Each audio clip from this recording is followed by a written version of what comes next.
Hi, welcome back to Imperium Learning. In the previous video, I showed you how to do regression analysis in Excel. In this video now, I'd like to show you how to calculate the variance in Excel, as well as possibly some other mathematical functions too. Now, if you recall from one of my previous videos, you'll remember that I showed you this slide which showed multiple ways of rearranging the capital asset pricing model. As you can see from the third bullet point, one of the ways of calculating beta was to simply divide the excess stock returns by the excess market returns. And so if you look at the bottom bullet point there, you can see that an alternative way of calculating beta is to calculate the covariance of the excess stock returns and the excess market returns and divide that by the variance of the excess market returns.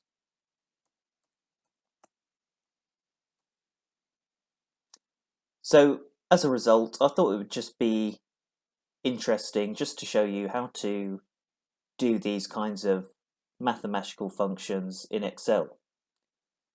Now, what I'm going to do is, for the first part of this video, I'm going to assume that you know what the variance is and what it's used for, and also how you calculate it. And so as a result, I'm simply going to go into Excel and show you how to use the formula.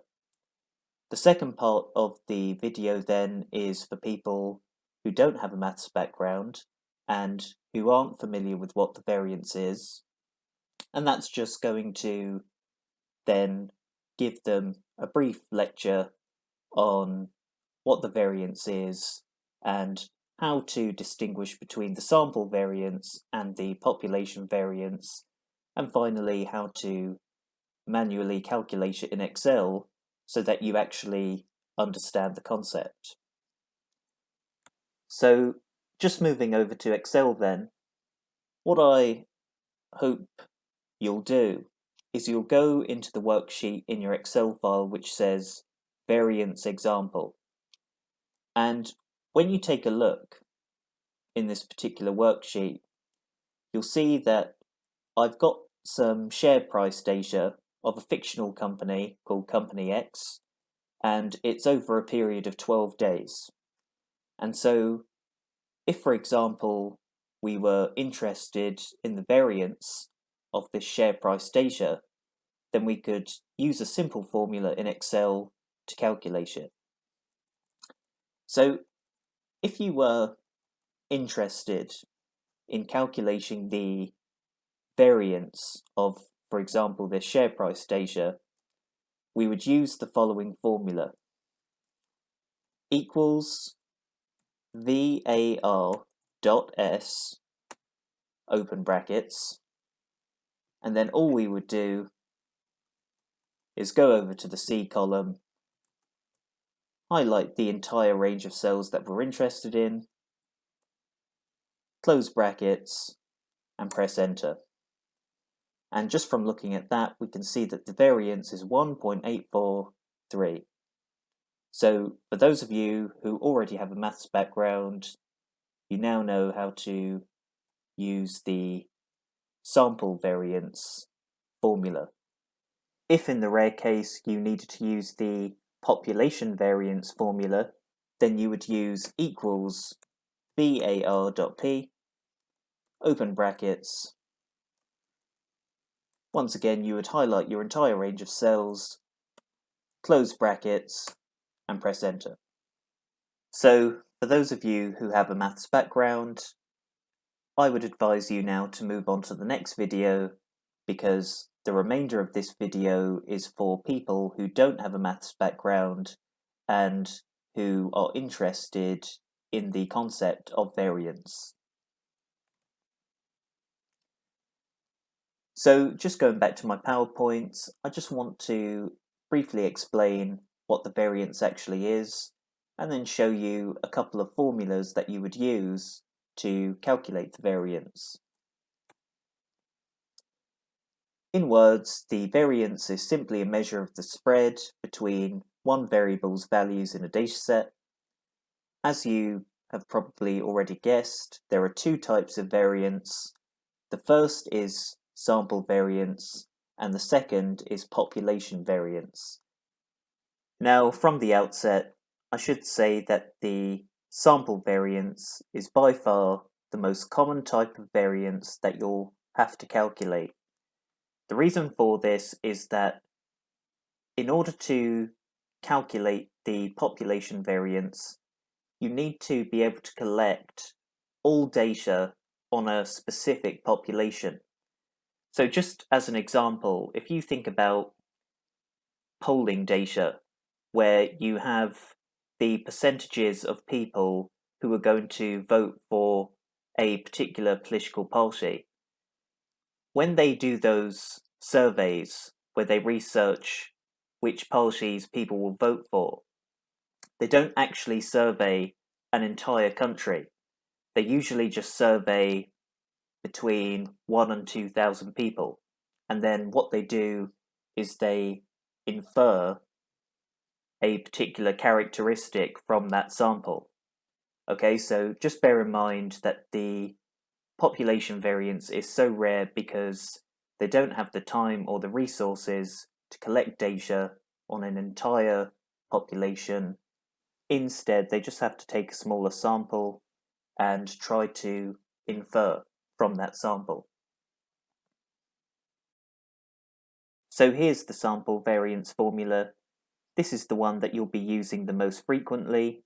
As you can see on the left-hand side of the equals sign, you have s squared, and that simply denotes the sample variance.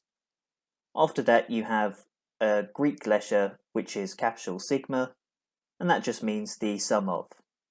After that, you have just x, and x is simply any value in the dataset.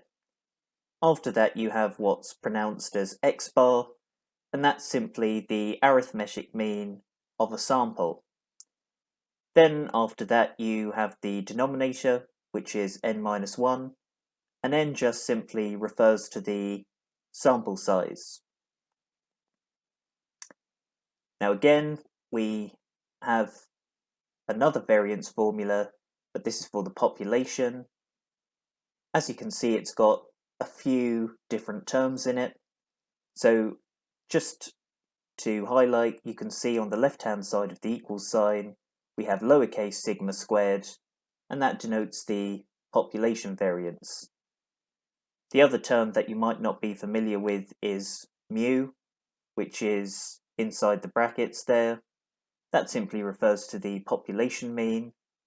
And also just finally, notice how the denominator now is simply n rather than n minus 1.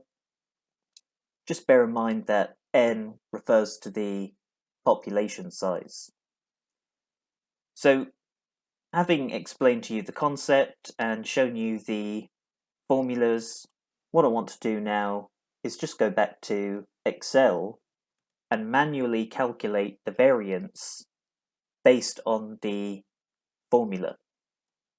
So, as you can see, the first blank column in our table is xi minus mean. Now, that column header simply refers to the section of our formula in brackets there in the numerator, x minus x bar. Okay, so that's all the column header refers to. So, in order to calculate xi minus mean for all the cells in this D column, we first and foremost need to calculate the arithmetic mean. So in order to do that, we are simply going to go over to cell M2, and we're just going to use a very simple average formula. Now, I've already covered the average formula in a previous exercise, so I'm not going to go into too much detail about it, but all you need to do is simply go into the C column, highlight the entire range of values, close brackets, and press enter. And so, As a result, you can see that the mean of company X's share price is $43.76. So in order to calculate all these blank cells in the D column, all we're going to do is type in equals, choose the cell to the left, and then press the minus, and then we're going to choose cell M2. But just press F2 to lock yourself into the cell, so that you can put $signs in front of both the letter M and the number 2, so that we can fix the cell in place. Then all you're going to do is hit Ctrl C to copy, and then hit Ctrl V to paste. Now, as you can see, we have one blank column left in our table, and it's simply xi minus the mean squared, which is, just looking at this formula here, you can see that we square everything. Now, in order to square all these values, I'm going to introduce a new function to you, which is the power function. So in order to use the power function, all you need to do is type in equals power and open brackets, and then for the number argument, all you're going to do is choose a value in the xi minus mean column, and then for the power argument, well, we want to square our values, so we're going to enter the number 2. Then we're just going to copy and paste everything.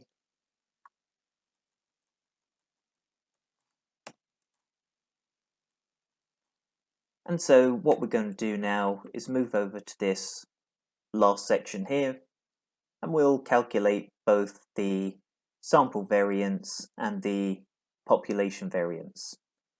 So just starting off with the sample variance, in order to sum all those values in the E column, we're simply going to type in equals sum and open the brackets, highlight all these values in the E column, close brackets, press enter. Then for the n-1, which is the denominator for the sample variance, we're just going to choose 11. And then finally, the variance is a simple matter of dividing m5 by m6. And so just moving on to the population variance, the sum of xi minus the mean squared remains the same. The denominator, however, is just n, so in this case it's 12. And as a result, the population variance is going to equal cell M5 divided by N6. And so just taking a look at these two values that we just manually calculated, you can see that they are exact copies of the values that we produced when we used the var.s formula and the var.p formula. So I'm pleased to say that this video is now concluded. In the next video, I'm going to be introducing you to the concept of covariance, and I'm going to be showing you all its relevant formulas in Microsoft Excel. So, see you there.